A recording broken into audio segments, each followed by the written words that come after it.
Hey everybody, so as you can see, I am in the cabin and work continues here at the castle property. Last time I showed you guys that I was using an insulating foam. It's an expanding foam, and when I put that through there, it did a great job of sealing up all the cracks in the logs, but it does indeed continue expanding, so it expanded inward towards the cabin here. And it was a lot of excess insulation. So as you can see now, all of that excess insulation has been cut away, and which of course is going to be covered up by, again, small straight branches that are going to be used in order to maintain the interior look of the log cabin. As you can see above me too, I've begun putting the insulation along the roof. That is going to continue today, but that's going to happen after, though, I take care of another project that has basically taken my eye. I talked to you guys before about the wood door that I had created for this cabin. Now this thing is a heavy door. I mean, this will stand up to a lot of abuse if it was necessary. But after putting it in place, as you can see here, the wood has contracted a bit as it dehydrated. So I've got these larger cracks in between. So today I'm going to take some wood shims. I'm going to fill that in. I'm going to seal it all up with some wood glue and make it such that you basically can't have any insects or anything like that coming through the cracks of the door. So that's basically what I'm doing so far. Lynn, for her part, is out here getting a burn run done because we've got a lot of excess brush and branches and things like that. It's a process that never really stops, but it is an easy way for us to get rid of all of these big piles of extra branches, logs, all that extra stuff out here. So she's going to be doing that and keeping a close eye on this while I continue the work on in the cabin. It gets really hot out when we're burning. This is early in the morning. This is the first pile, and I've got 3 more that away. Because it gets so hot when we start, I don't want to start all 4 at once, just to keep the overall heat a bit lower. We're almost reaching the end of burn season. Here we had to get a special permit to do this, so we all have to burn safely, so all of California doesn't burn. And when she says that it gets hot out here, she ain't kidding. How many straps on your gators have you burned through in doing these burn runs now? Only the first 2, because I replaced them with chain after that. So, as you can see, things are really starting to take off behind us, so we're going to keep eyes on that.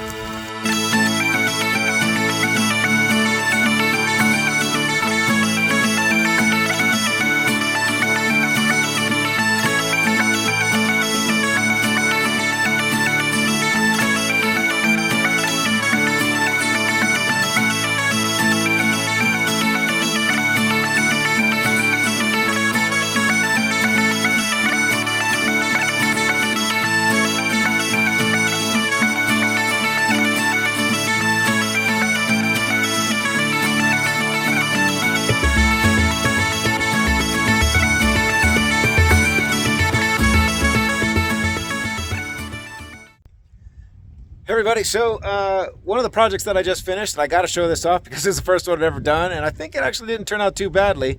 On the log cabin, we wanted to have a couple of windows up in the top, so that way when the cross breeze comes in the afternoon, it'll help to keep things cool. But you also want to have something that's going to be able to be closed up, so that way none of the bugs and such at night are going to get in there. So here we go, lo and behold. So right here, got ourselves a window here. Now it's not a window as far as you're going to be able to see through it, but it is going to let that wind through there. Took quite a bit of time. It took the saw, took the drill, took the skill saw. I mean, all kinds of time and a little bit of experimentation along the way. But as you can see, fully functioning window.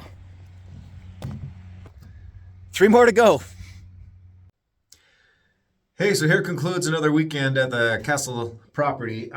I spent pretty much the entire weekend working on the door and making the windows, but I gotta say I'm really pleased with the end results. So in addition to having sealed up the cracks in the door, so the wood itself had just, as it dehydrated, it shrank down, so it opened up gaps in between the boards. So filled all of those up so that way we can keep the insects out, but also too, got ourselves a handy handle on the inside now. Didn't have that before. It goes with the latch, the iron latch that goes across in order to bar the door. But I gotta say that I'm very proud of the windows that we have here. So the idea itself was not mine. Lynn actually had an idea that spaces across the very top up in here, which were open, and I was just basically gonna close them up with logs and seal up the whole thing. But she had the idea in order to, hey, what if we had windows up there that would really catch the breeze that always comes in the afternoon? You could use it to, cool off, or to just simply, make things more hospitable with the natural air conditioning, as it were. And I gotta say, although the first window here was a bit of a chore, I gotta say, but after I got that first one done, I was able to knock out the rest of them. And as you guys saw from the build video there, once you actually get the first one done, now you can open this up. It's screened on the other side, so that way, you can have that open and no insects are going to be coming in. But yeah, so I've got this on all of the 4 open spaces that would have remained open spaces until such time as I just basically closed the whole thing up. But it allows in some natural light, allows in the breeze, and it really is just, it was a really good idea. So I think we're going to have to do these on the other cabins as well. So I got 2 here, 2 on the other side. It turned out really well, I gotta say. So a very productive weekend. Lynn did a whole lot of burning of all of the detritus that we had, all of the down trees from the last storm and everything. So yeah, everything turned out really well.